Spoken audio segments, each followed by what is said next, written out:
ఎన్నికల ప్రచారంలో భాగంగా చుట్టుపల్లి గ్రామానికి విచ్చేయడం, అదేవిధంగా ముఖ్య అతిథిగా విచ్చేసిన మన పార్లమెంట్ అభ్యర్థి, పార్లమెంట్ సభ్యులు పెద్దిరెడ్డి మిథున్ రెడ్డి గారికి, అలాగే స్థానిక నాయకులందరికీ, అదేవిధంగా మండల convener, JAC convener Ajay Reddy గారికి, అజంతమ్మ గారికి, ఆరవ్ రెడ్డి గారికి, రామస్వామి రెడ్డి గారికి, ఇంకా ఈ స్థానిక సర్పంచ్, ఎంపీటీసీ సభ్యులు, జెడ్పీటీసీ సభ్యులకు, ఇంకా గ్రామ పెద్దలందరికీ, సోదరులకు చెప్పిన అవసరం మీ అందరికీ పేరు పేరున నా హృదయపూర్వక నమస్కారాలు తెలియజేస్తూ, ఈరోజు ఈ రాష్ట్రంలో ఉండే రాజకీయ పార్టీలన్నీ ఒకవైపు, కేవలం జగన్మోహన్ రెడ్డి గారు ఒక్కరే ఒకవైపున పోరాటం చేస్తున్నాడు. ఈ ఎన్నికల సమరం అనేది న్యాయానికి, అధర్మానికి జరిగే పోరాటం. ఇది పేదవాడికి, ఉన్నవాడికి మధ్య జరిగే పోరాటం. నిజంగా వైఎస్ఆర్ కాంగ్రెస్ పార్టీ పేదల పక్షాన్ని నిలబడ్డ పార్టీ. దాదాపు జగన్మోహన్ రెడ్డి గారు ప్రతి పేదవాడిని కూడా ఆర్థికంగా ముందుకు తీసుకుపోవాలనే ఆలోచనతో ఎన్నో సంక్షేమ పథకాలు ప్రవేశపెట్టాడు.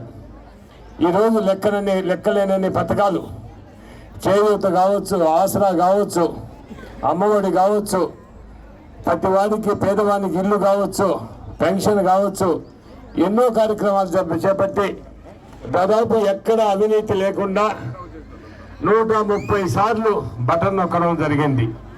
ఎవరికి ఒక అవినీతికి డబ్బు ఎక్కడా లేకుండా నేరుగా అకౌంట్లో ఈరోజు ప్రతి పేదవాడికి కూడా డబ్బు ఇవ్వడం జరిగింది.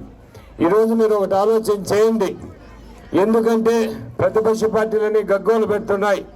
ఈరోజు బటన్ నొక్కతో పేదవాళ్ళందరికీ డబ్బు వేస్తాడు ముఖ్యమంత్రి గారు, ఎక్కడా కూడా అభివృద్ధి లేదని మాట్లాడడం జరుగుతూ ఉంది.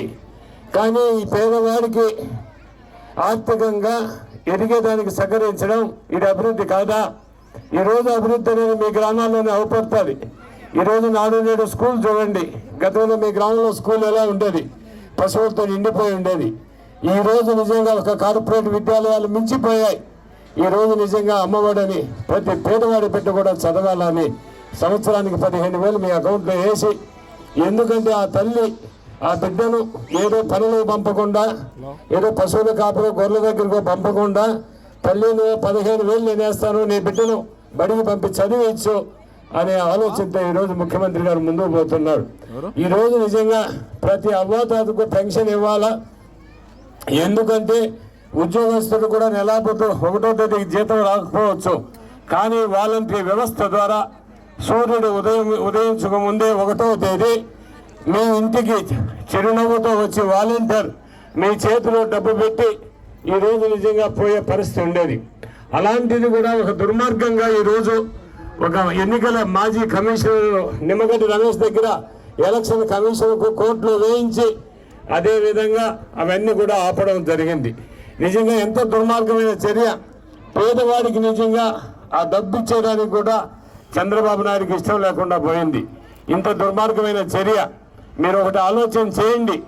ఈరోజు ఏదైనా ఒక చిన్న పొరపాటు జరిగినా కూడా నిజంగా మీకు అందే సంక్షేమ పథకాలన్నీ ఒక్కటి కూడా రావు.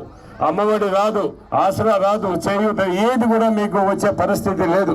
అదేవిధంగా పెన్షన్లు కూడా వాలంటరీ వ్యవస్థ ఉండదు, ఈ సచివాలయ వ్యవస్థ ఉండదు. పెన్షన్ కూడా నిజంగా మళ్ళా జన్మభూమి కమిటీలు ఈ రాష్ట్రంలో రాజ్యం వెళ్తాయి. ఏదో మీరు ఉన్నవాడికే పెన్షన్ ఇచ్చే ప్రయత్నం చేస్తారు, పేదవాడికి ఇవన్నీ కూడా అందవు. మీరు ఒకటి ఆలోచన చేయాల. ఈ రాష్ట్రంలో అన్ని రాజకీయ పక్షాలు ఒకటయ్యాయి. జగన్మోహన్ రెడ్డి గారు ఒంటరి పోరాటం. ఎందుకంటే ఆయన ఈ 10 కుర్చీలో నుంచి దించాలా అని వాళ్ళు కంకణ బద్దులయ్యారు. జగన్మోహన్ రెడ్డి గారు ఒకటే నమ్మకం, ఒకటే విశ్వాసం. దాదాపు 80% మంది ప్రజానికానికి నా వల్ల మేలు జరిగింది, నిజంగా వారంతా నాకు అండగా ఉండారు.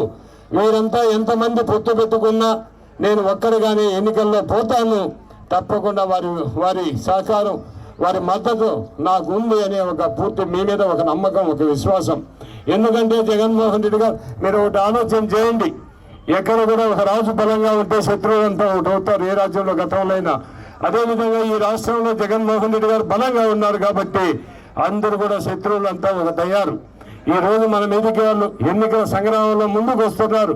నిజంగా ఈ ఎన్నికల్లో ప్రతి పేదవాడికి కూడా 130 సార్లు బటన్లోకి నేరుగా అకౌంట్లో 70 జరిగింది. మీ బాధ్యత మీరు, ఎందుకంటే తెలుగువాడు ఎప్పుడు కూడా మనం పట్టిన అన్నం పెట్టి మర్చిపోయే వ్యక్తులం కాదు. మనందరి కోసం పరితపిస్తున్న శ్రమిస్తున్న వ్యక్తి కోసం మన అండగా నిలవాల్సిన బాధ్యత ఈరోజు మన అందరి మీద, ప్రతి ఒక్కరి మీద ఉంది. ఎందుకంటే ఆయన 130 సార్లు బటన్ నొక్కాడు. మనందరి బాగు కోసం, మనందరి శ్రేయస్సు కోసం ఈరోజు మనం ఆయన కోసం 2 బటన్లు నొక్కాల్సిన అవసరం ఎంతైనా ఉంది. ఎంపీ అభ్యర్థిగా మిథున్ రెడ్డి గారికి 1 కావచ్చు, శాసనసభ అభ్యర్థిగా నాకు కావచ్చు. మీరు 2 బటన్లు నొక్కి ఈ 2 పార్లమెంట్ అభ్యర్థిని, శాసనసభ అభ్యర్థిని గెలిచినప్పుడే ఈ రాష్ట్రంలో జగన్మోహన్ రెడ్డి గారు ముఖ్యమంత్రి అయ్యే అవకాశం ఉందని కూడా మీ అందరికీ కూడా తెలియజేస్తూ, ఇకపోతే మనకు పార్లమెంట్ అభ్యర్థి ఈరోజు మన కిరణ్ కుమార్ రెడ్డి గారు, ఆయన ముఖ్యమంత్రిగా పనిచేశాడు. ఈ ప్రాంతానికి ఏం చేయాల్సిన దాఖలాలు లేవు. కనీసం ఈ రాష్ట్రానికి కూడా అన్యాయం చేశారు. ఎందుకంటే లాస్ట్ వరకు ఉంది, ఇంకా బాలుంది ఇది ఆఖరి బాలని ఈ రాష్ట్రం నిజంగా ముక్కలయ్యేదానికి కూడా ఆ రోజు ఆయన సహకరించాడు. ఒకటి మీరు ఆలోచన చేయండి, తప్పకుండా మన పక్క ఊరైనా కూడా ఏ రోజు కూడా ఈ ప్రాంతం గురించి ఆలోచించిన వ్యక్తులు కాదు. ఈ ప్రాంతాన్ని అభివృద్ధి చేయాలని ఏ రోజు కూడా ఆలోచన చేయలేదు. ఎందుకంటే యువకుడు, మన ఎంపీ పార్లమెంట్ అభ్యర్థి మిథున్ రెడ్డి గారు మనందరికీ అందుబాటులో ఉండే వ్యక్తి.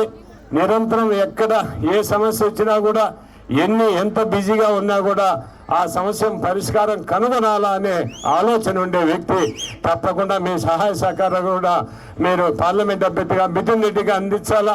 ఎందుకంటే ఒక శాసనసభ అభ్యర్థిగా నేను కూడా మీకు గతంలో శాసనసభ్యుడిగా అప్పుడు పనిచేశాను. తర్వాత ఇప్పుడు ఎంపీ చైర్మన్గా ఉండి వీళ్ళందరి మద్దతుతో, ముఖ్యమంత్రి గారి ఆశీస్సులతో మళ్ళా శాసనసభ్యుడిగా పోటీ చేస్తూ మీ ముందుకు రావడం జరుగుతుంది. తప్పకుండా ఎల్లవేళలా మీ అందరికి కూడా అందుబాటులో ఉంటా. మీరు ఎప్పుడు ఏ సమస్య వచ్చినా కూడా మిథున్ రెడ్డి గారితో పాటు నేను కూడా తెచ్చేదానికి సిద్ధంగా ఉంటానని. ఎందుకంటే మీ ఆశీస్సులు ఎప్పుడు కూడా మా ఇద్దరి మీద ఉండాలా. మీరు 2 ఓట్లు 2 బటన్లు ఫ్యాన్ గుర్తుపై వేసి పార్లమెంట్ అభ్యర్థిని, శాసనసభ్యుడి అభ్యర్థిని గెలిపించాలని మిమ్మల్ని అందరికీ కూడా సమరంగా మీ అందరికీ నమస్కారాలు తెలియజేస్తూ, మీ అందరినీ అభ్యర్థిస్తూ, మీ అందరికి కూడా జోహార్ వైఎస్ఆర్, జై జగన్.